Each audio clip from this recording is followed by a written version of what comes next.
Morning student. कल आपके लिए सारणी चैप्टर शुरू किया गया था, उसकी एक पर्सनली करा दी गई थी, आपने की होगी। अब उसी की हम पर्सनली नंबर बी लेते हैं, 4B। और 4B में हमारे पास इस पर्सनल स्टार्ट करते हैं। क्वेश्चन है हमारे पास 29, 26, 22, 25, 31, 27, 63, 54 और 46। हमें इसको प्रूव करना है 132 यानी 132। अब हमारे पास जो हमने विस्तार करना बताया था, हम उससे प्रश्न को हल कर सकते हैं। और थोड़ा सा प्रश्न को हम क्या करते हैं, पहले ऑपरेशन के द्वारा थोड़ा सा प्रश्न को हल कर लेते हैं, उसके बाद इसमें ऑपरेशन लगा देंगे। अगर हम डायरेक्टली खोलते हैं इसको तो काफ़ी लंबी संख्या बनती है, फिर भी आंसर निकल जाता है। लेकिन जब एग्जाम में प्रश्न पूछा जाता है, एग्जाम में प्रश्न पूछा जाएगा बिना विस्तार किए प्रश्न को हल कीजिए, तो हम प्रश्न को थोड़ा सा बिना विस्तार किए पहले हल कर लेंगे, फिर थोड़ा लास्ट में जाकर इसका प्रसार कर देंगे, थोड़ा प्रश्न हमारे पास आसान हो जाएगा। अब उसको देखते हैं। अब एक प्रश्न इधर समझते हैं जनरली सा। अगर हम ये लिखें 6 7 6 3 2 9 4 5 3 2, ऑपरेशन लगाने का तरीका दिखा रहा हूं मैं तुम्हें, उसके बाद फिर क्वेश्चन देखेंगे ये। अब इसे बोलते हैं हम R1, इसे बोलते हैं R2, इसे बोलते हैं R3, इसे बोलते हैं C1 C2 और इसे बोलते हैं C3। अब हम प्रश्न में हमारा मेन टारगेट क्या है, प्रश्न में शून्य बनाना। क्या बनाना? शून्य। अब प्रश्न में हम शून्य बनाने के लिए क्या करेंगे, हम R1 में से R2 को भी चेंज कर सकते हैं, R2 में से R1 को भी चेंज कर सकते हैं, R2 से R3 को घटा सकते हैं, या R3 से R2 को घटा सकते हैं, या फिर C1 में से C2 को घटा सकते हैं, C2 से C3 को घटा सकते हैं। एक ही क्रम रखना है। हम एक प्रश्न के अंदर मात्र 2 ऑपरेशन ही लगा सकते हैं। हम ऑपरेशन किसे कह रहे हैं, इसे देखिए जरा। मैंने कहा कि हमें R1 में से R2 को घटाना है, यानी R1 में हमने चेंज किया। हम चेंज कहाँ कर रहे हैं? R1 के स्थान पर। क्या चेंज कर रहे हैं? R1 माइनस R2, इसको ऑपरेशन बोलते हैं। यानी हमको ये पंक्ति हटा के इसके स्थान पर R1 माइनस R2 करना है। तो हम किस प्रकार से करेंगे? हम क्या करते हैं, 7 में से 2 घटाएंगे, कितने बचेंगे? 5। फिर 6 में से 9 घटाएंगे, कितने बचेंगे? माइनस के 3। फिर 3 से 4 घटाएंगे तो कितना बचा? माइनस का 1। हमारे क्या कर दिया यहाँ पे कि R2 और R3 सेम रहेंगे। हमें चेंज किस में किया है? ओनली R1 में। तो जब R1 में चेंज किया है तो R1 की वैल्यू हमारे पास बदलेगी, R2 और R3 हमारे पास ऐसे ही रहेंगे। 2 9 4 5 3 2, ये सेम रहा हमारे पास। अगर हम तुम्हें कहें कि हमें तो C1 में चेंज करना है, क्या करना? C1 में चेंज, C1 में हमें क्या घटाना? C2 घटाना। तो हम ऑपरेशन को नीचे भी लिख सकते हैं या बराबर में लिख सकते हैं ऑपरेशन को ऐसे। C1 में चेंज है, कितना चेंज है? C1 माइनस C2, यानी हमको C1 को तो हटा देना है, इसके स्थान पर C1 माइनस C2 जो वैल्यू निकल के आएगी उसको यहाँ पर लिख देना है। जैसे कि अब 2 में से कितने जाएंगे? हमने घटाया माइनस के C2, यानी 3 में से हमने माइनस के 3 घटाए, माइनस क्या देंगे? प्लस 3 और 5 8। उसके बाद 2 में से घटाए माइनस के 7। उसके बाद 5 में 3 को घटाया प्लस के 2, और ये C2 और ये C3 ऐसे ही रहा। माइनस के 3 9 और 3, माइनस के 1 4 और 2। इस प्रकार हम चेंज कर सकते हैं। लेकिन यहाँ तो मैंने जनरली चेंज करके दिखाए। हमें C1 में से C2 घटा का प्रॉफिट हो रहा है, या C2 में से C3 घटा का प्रॉफिट हो रहा है, या R1 में से R2 घटा का प्रॉफिट हो रहा है, वो हम क्वेश्चन पे वैल्यू पर डिपेंड करेगा कि हमारे पास प्रॉफिट क्या हो रहा है। उसके लेवल से हम इसको चेंज कर सकते हैं। अब इस क्वेश्चन को देखते हैं। और क्वेश्चन बनाने का सबसे अच्छा रूल क्या है, हमें इसके अंदर कोई भी मेंबर क्या करना है? शून्य बनाना है। उससे हमें लाभ मिलता है शून्य से। तो 2-3 कंडीशन और समझ लेंगे क्वेश्चन से पहले। रूल ही है एक प्रकार के हमारे पास ये। अगर कोई हमारे पास सारणी दिया हुआ है ABCDEF, ये कोई सारणी है मेरे पास, हम इसकी क्या कर सकते हैं? पंक्ति को स्तंभ बना सकते हैं, स्तंभ को पंक्ति बना सकते हैं, तो उसका कोई प्रभाव नहीं पड़ता। अगर हम ये पंक्ति उठा के यहाँ पकड़ दें, ये पंक्ति उठा के हम यहाँ पकड़ दें, मान तो हमारे पास क्या रहेगा? उतना ही रहेगा सारणी का, परंतु उसका चिन्ह बदल जाता है। यानी हमारे पास सपोज करो उसकी वैल्यू पॉजिटिव आ रही निकाल कर, तो हमारे पास क्या होगी? पॉजिटिव वैल्यू सपोज करो 20 थी, तो वैल्यू क्या होगी? माइनस के 20। यानी अगर हम पंक्ति को स्तंभ यानी इस प्रकार करते हैं, इसको DEF, और ये करते हैं हम कितना यहाँ पे? ABC, तो हमारे पास क्या होता है? इसका चिन्ह बदल जाएगा। क्या बदल जाएगा? चिन्ह।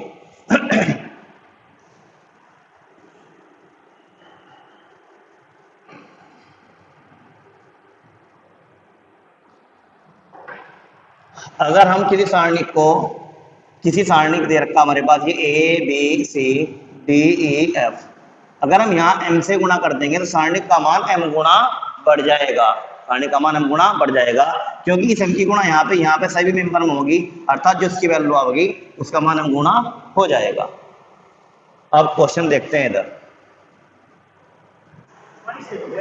अब क्वेश्चन नंबर 4 लेते हैं, क्वेश्चन शुरू करते हैं। तो हमारे पास क्वेश्चन है 29, 26, 22, 25, 31, 27, 63, 54 और 46। हमको उसको प्रूफ करना है 132 के बराबर यानी 132 के बराबर। तो हमने इसका LHS ले लिया। जब LHS ले लिया तो हम चेंज कर सकते हैं C1 C2 या C3 C3। C3 से C2 को हटा चेंज कर सकते हैं। तो मैं इसमें चेंज कर रहा हूँ, C1 में चेंज है C1 माइनस C2 तथा दो ऑपरेशन एक साथ लगा सकते हैं या कम से कम एक ऑपरेशन, ज़्यादा से ज़्यादा दो ऑपरेशन एक साथ लगा सकते हैं। C2 में चेंज है C2 माइनस C3। अब इससे लेस किया तो हमारे पास बचा 3, 25 में 31 गए माइनस के 6 और यहाँ बचे हमारे पास प्लस के 9। अब ये हमारे पास C2 है, ये हमारे पास C3 है। अब हमने यहाँ लिखा C2 में चेंज है यानी C2 के स्थान पर हमको वैल्यू क्या लिखनी है, घटाकर C2 माइनस C3 जो वैल्यू निकल के आएगी इसको C2 के स्थान पर रखा जाएगा। जिस प्रकार हमने यहाँ पे चेंज किया C1 को हमने क्या कर दिया, यहाँ से हटा दिया, इसके स्थान पर C1 माइनस C2 को जो वैल्यू निकल के आएगी उसको रखा गया है। C3 में कोई चेंज नहीं है, C3 जो का तो रहेगा। तो इसमें से हमने इसको घटाया, कितना बचा प्लस का 4, 31 27 को लेस किया प्लस का 4 और 54 से 46 को लेस किया, यहाँ बचे हमारे पास प्लस के 8। और C3 में कोई चेंज नहीं है, हमारे पास 22, 27 और 46। उसके बाद हम और चेंज कर सकते हैं। अब यहाँ तक कॉमन ले लिया हमने, क्योंकि आप एक पंक्ति के अंदर से या एक स्तंभ के अंदर से कॉमन को निकाल सकते हैं। तो उसके लिए क्या किया, यहाँ पर हमारे पास 3 है, यहाँ पर हमारे पास 4 है, तो इस पूरे स्तंभ के अंदर से 3 को बाहर निकाल लिया, इसके अंदर से हमने किसको 4 को बाहर निकाल लिया। तो हमारे पास क्या बचा यहाँ पे 1 माइनस के 2 और प्लस के 3 और ये 1 1 और 2 और यहाँ पर हमारे पास सेम रखेंगे 22, 27 और 46। अब आगे की ओर चलते हैं। अब हमने क्या करना है, सबसे पहले इसके अंदर हमको जितना जल्दी आप 0 बना दोगे क्वेश्चन उतना जल्दी हल हो जाएगा। तो हम अगर 1 से इसे C1 में से और C2 हटा दें और चेंज यहाँ कर दें C1 में, तो जब 1 से 1 घटेगा तो हमारे पास क्या बचेगा, यहाँ वैल्यू 0 बचेगा। तो यहाँ हम चेंज करते हैं, C1 में चेंज है C1 माइनस C2 यानी इस C1 को हटा देना, इसके स्थान पर हमें क्या लिखना है, C1 में से C2 की वैल्यू घटाने के बाद जो वैल्यू बचेगी वो उसको लिखना है। पहला मेंबर पहले में से, दूसरा मेंबर दूसरे में, तीसरा तीसरे में से, इस प्रकार से घटाना है। तो यहाँ पर हमने क्या किया, बाहर से मल्टीप्लाई कर दी, ये 12 आ चुका है। अब 1 से 1 घटा, कितना बचा हमारे पास 0, फिर माइनस के 2 में से माइनस का 1 बन जाएगा, तो हमारे पास क्या बचेगा माइनस के 3 और 3 में से 2 घटेंगे तो हमारे पास बचेगा प्लस का 1। अब ये सेम रहेगा क्योंकि इसमें हमने कोई चेंज नहीं किया, ना ही C3 में चेंज किया। तो 1 1 और 2, उसके बाद 22 और ये 27 और ये 46। उसके बाद इसका हम प्रसार कर देते हैं। तो पहली वैल्यू हमारे पास 0 है, तो जो भी इसके अंदर बनेगा सारी वैल्यू 0 प्राप्त होगी। उसके बाद माइनस के 1। अब जब माइनस के 1 हमने ये ले लिया वैल्यू, तो इसमें मल्टीप्लाई किसी करेंगे, तो हमने क्या कर दिया 3 की और 46 की। जब हम इसकी गुणा करते हैं तो हमारे पास 46 कितने होते हैं 138 और ये आ जाएगा माइनस का। उसके बाद माइनस, अब 1 ये और 27 की मल्टीप्लाई करेंगे तो 77 ही रहेगा। उसके बाद प्लस 22। अब ये वाले हम क्या करेंगे, स्तंभ हटा देंगे, अब गुणा किसकी करेंगे, इसकी और इसकी, तो कितना जाएगा माइनस के 6 और माइनस के 1। अब उसके बाद ये 12 जोगा तो रहेगा, अभी 0 है छोड़ दिया, इसे को ऐड कर दिया माइनस के 1 और ये हमारे पास आते हैं माइनस के 165, ये जोड़ दिया 8 7 15 5 3 2 5 और 1 6 और 1 और प्लस के 22 और माइनस के 7। अब ये 12 माइनस क्या देंगे प्लस 165 और ये इसकी मल्टीप्लाई करेंगे तो माइनस के 154 और इसको इससे लेस करेंगे तो हमारे पास क्या बचा 65 54 11 की और हम 12 की जब गुणा करते हैं तो हमारे पास क्या प्राप्त होता है 132। तो LHS बराबर RHS। इस प्रकार से हम प्रश्नों को हल कर सकते हैं। अब आगे और बढ़ते हैं। नेक्स्ट क्वेश्चन देखते हैं।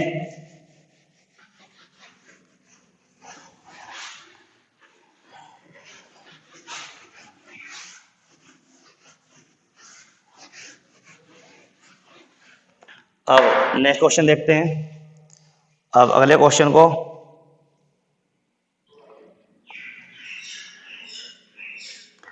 अब हमारे पास क्वेश्चन है x प्लस वाई, उसके बाद y प्लस जेड, उसके बाद z प्लस x, फिर हमारे पास z, उसके बाद x, उसके बाद y, और फिर 1 1 1 हमको प्रूव करना है 0 के बराबर। ठीक। अब इनका कोई निश्चित हमारे पास मेथड नहीं होता कि हम C1 में C2 जोड़ें या C2 में C3 घटाएं या R1 में चेंज करें R2 में। आपके माइंड के अंदर जो भी अच्छा आपको दिख रहा है कि जो 0 बना दे इसके अंदर वैल्यू, आप उसी ऑपरेशन को लगा सकते हैं, लेकिन क्रम के अनुसार 2 ऑपरेशन एक साथ लगा सकते हैं। अब हमने क्या किया, ये x प्लस वाई है, ये y प्लस जेड है, जेड प्लस एक्स।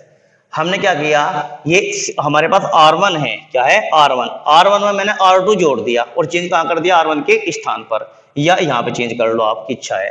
तो मैंने यहां पे LHS लिया, LHS लेने के बाद यहां पर हमने ऑपरेशन लगाया, R1 में चेंज है, क्या चेंज है R1 में, R1 प्लस R2, यानी हमने R1 R2 को जोड़ दिया। जब हम R1 R2 को जोड़ेंगे तो ऊपर नीचे की वैल्यू ऐड करनी है हमको, और जब C1 C2 में चेंज करेंगे तो लेफ्ट राइट की वैल्यू चेंज करनी है, जोड़ना है या घटाना है।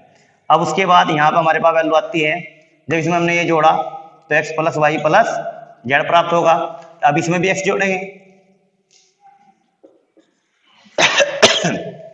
x plus y plus z, इसमें y जोड़ेंगे तो इतना x plus y plus z, और ये वैल्यू हमारे पास कितनी जेड, ये हमारे पास कितना x, ये हमारे पास कितना y, सेम रहा, ये चेंज ही हमने R1 में किया है। उसके बाद 1 1 1। अब अभी थोड़ी देर पहले बताया गया था, किसी भी एक पंक्ति के अंदर से, किसी भी एक स्तंभ के अंदर से कॉमन लिया जा सकता है। तो हमारे पास यहाँ पर x प्लस वाई जेड, तीनों जगह हमारे पास x plus y plus z है, हमने इसको कॉमन बाहर निकाल लिया। तो हमारे पास x plus y plus z जब बाहर आया तो यहाँ क्या बचा हमारे पास 1, यहाँ क्या बचा 1, यहाँ क्या बचा हमारे पास 1। उसके बाद z, x और y, और फिर नीचे 1 1 और 1 आया। अब हमारे पास रूल है, अगर किसी भी सारणी के अंदर 2 पंक्ति या 2 स्तंभ हमारे पास समान हो जाएं तो सारणी का मान हमारे पास क्या हो जाता है, 0 हो जाता है। तो इसके लिए तो हमारे पास ये कॉमन निकल चुका है, x plus y plus z, हमारे पास ये वैल्यू बन गई। तो हमारे पास पता है, पहले से मैंने तुम्हें बताया था आज कि हमारे पास 2 पंक्तियां 2 स्तंभ अगर समान है तो वैल्यू हमारे पास सारणी की 0 हो जाती है। या तो आप ऐसे भी लिख कर सकते हैं, अगर हम इसका प्रसार करते हैं तो ये वैल्यू हमारे पास 0 निकल आएगी। हमने लिखा है यहाँ पे R1 व R2 समान है, अतः सारणिक का मान 0 है। ये हो जाएगा हमारे पास x plus y plus z, और यहाँ आ जाएगा हमारे पास 0। जब इस संख्या की गुणन 0 से करेंगे तो हमारे पास क्या प्राप्त होगा, 0। तो LHS बराबर RHS। अब हम नेक्स्ट क्वेश्चन लेंगे। इसके अंदर क्वेश्चन ये सब आसान ही है, कोई ये टिपिकल क्वेश्चन नहीं है। अब उसके बाद नेक्स्ट क्वेश्चन,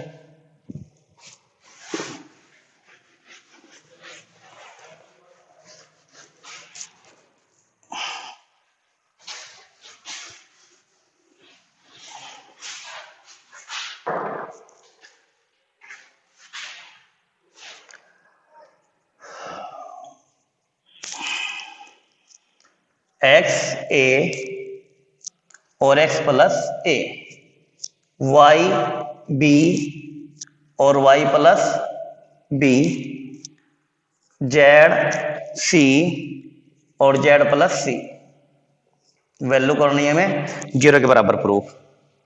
तो जब 0 के बराबर प्रूफ करेंगे हम, या तो हम अगर हमारे पास लिखा हुआ नहीं है, उसने कहा कि प्रूफ करें, हम इसका डायरेक्टली क्या खोल सकते हैं, विस्तार भी कर सकते हैं, वैल्यू कट कट के हमारे पास 0 ही निकल के आएगी। लेकिन उससे थोड़ा सा टिपिकल सा हो जाता है, जब गुणा करते हैं गलती होने के चांस बढ़ जाते हैं। तो हम क्या करते हैं, थोड़ा सा से हल कर लेते हैं ऑपरेशन लगा के, तो उससे क्वेश्चन आसान हो जाता है। अब हमने देखा यहाँ पे x प्लस ए आ रहा, अगर हम C1 को और C2 को जोड़ दें तो यहाँ भी x प्लस ए हो सकता है। ऐसे ही हमारे पास यहाँ y प्लस बी है, इन दोनों जोड़ दो तो y प्लस बी हो सकता है। z प्लस सी है तो यहाँ भी z प्लस सी हो सकता है। तो दो हमारे पास वैल्यू समान आ जाएगी, तो उससे हमारे पास वैल्यू 0 हो जाएगी आसान तरीके से। तो हमने यहाँ पे LHS ले लिया। LHS के लिए हमने क्या करा, C1 में चेंज कर दिया हमने, या C2 में चेंज कर सकते हो। C1 में चेंज है C1 प्लस C2, तब इसको ऐड करेंगे तो x प्लस ए, यहाँ पर y प्लस बी, यहाँ पर z प्लस सी, और ये वैल्यू हमारे पास ए बी सी, और ये x प्लस ए, y प्लस बी और z प्लस सी, ऐसे ही रहा। अब हमारे पास यहाँ पर देखते हैं हम, हमारे पास जो पहला स्टम है और जो तीसरा स्टम है दोनों ही क्या है हमारे पास, समान है। जब समान है तो वैल्यू हमारे पास क्या रहेगी, 0। अगर क्योंकि हम यहाँ इसका प्रसार भी कर देते हैं तो वैल्यू 0 आएगी। तो x हमारे पास ये वैल्यू निकल गई, आप लिखेंगे C1 व C3 समान है, अतः ये हमने डेल्टा के बराबर लिख सकते हैं, अतः सारणिक का मान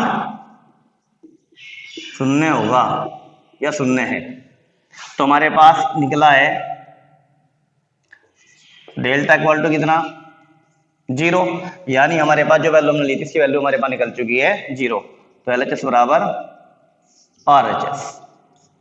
इस प्रकार से प्रश्न को हल कर सकते हैं। अब आगे और चलते हैं प्रश्न पर, नेक्स्ट प्रश्न चलते हैं।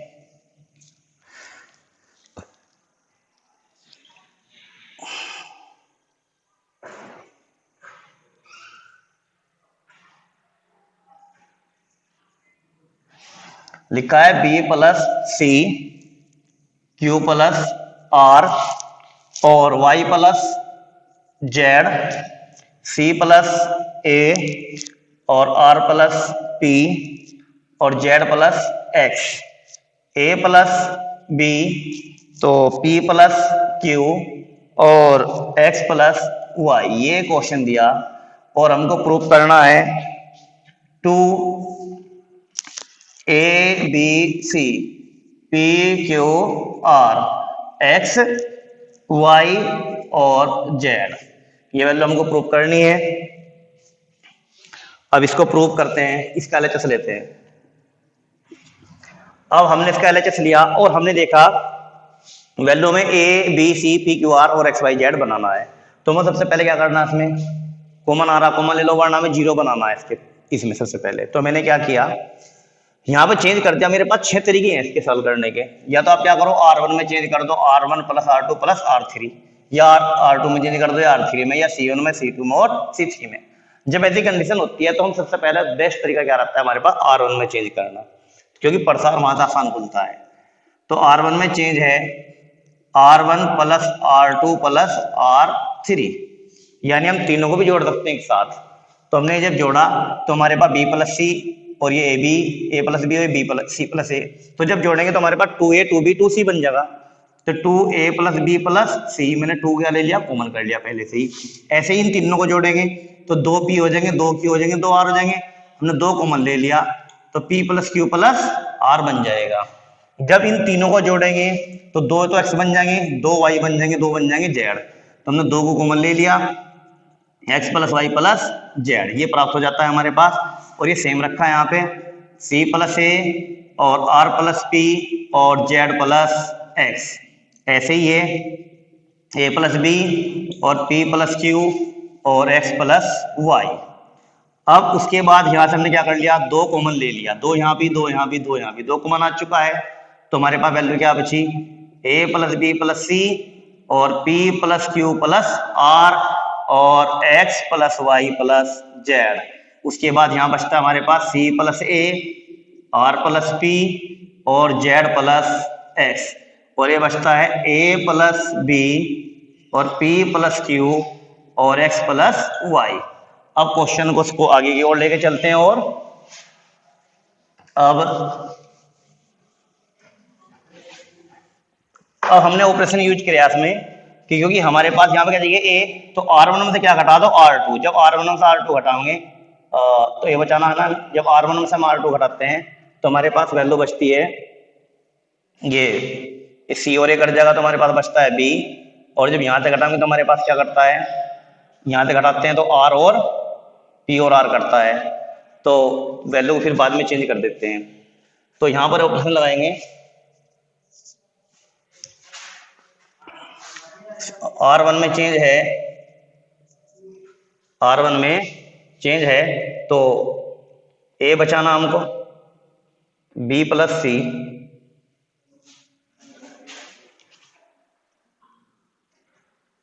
R1 माइनस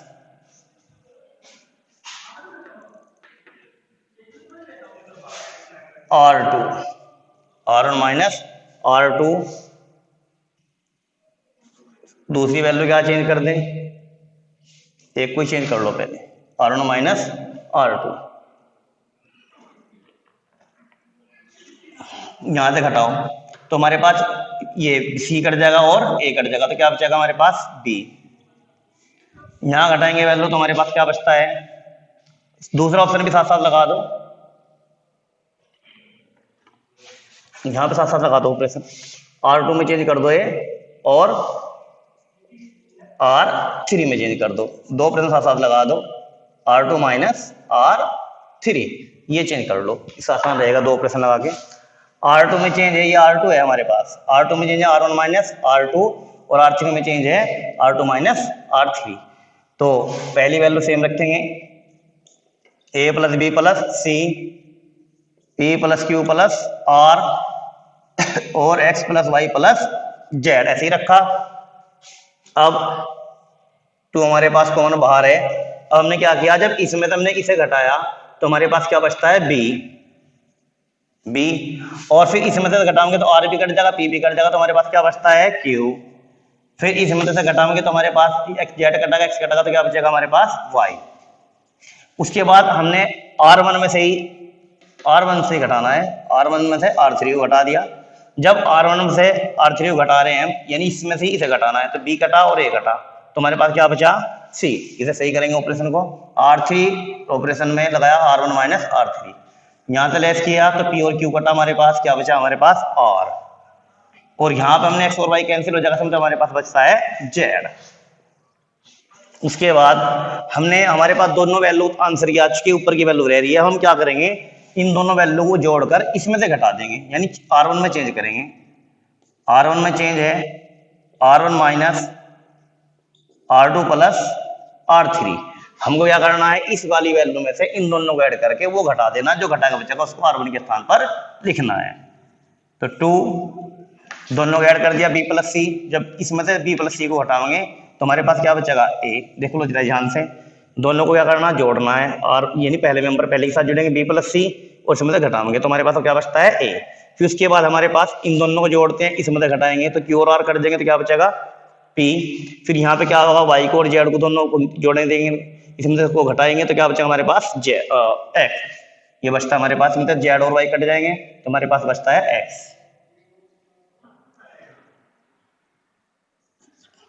अब ये सेम वैल्यू रहेगी B Q Y और ये सेम वैल्यू रहेगी C R Z, यानी हमको प्रूफ क्या करना था, हमको प्रूफ करना था APX BQY और CRZ, तो हमारे पास वैल्यू बची LHS बराबर प्राप्त हो चुकी है, LHS बराबर RHS, हमको यही प्रूफ करना था।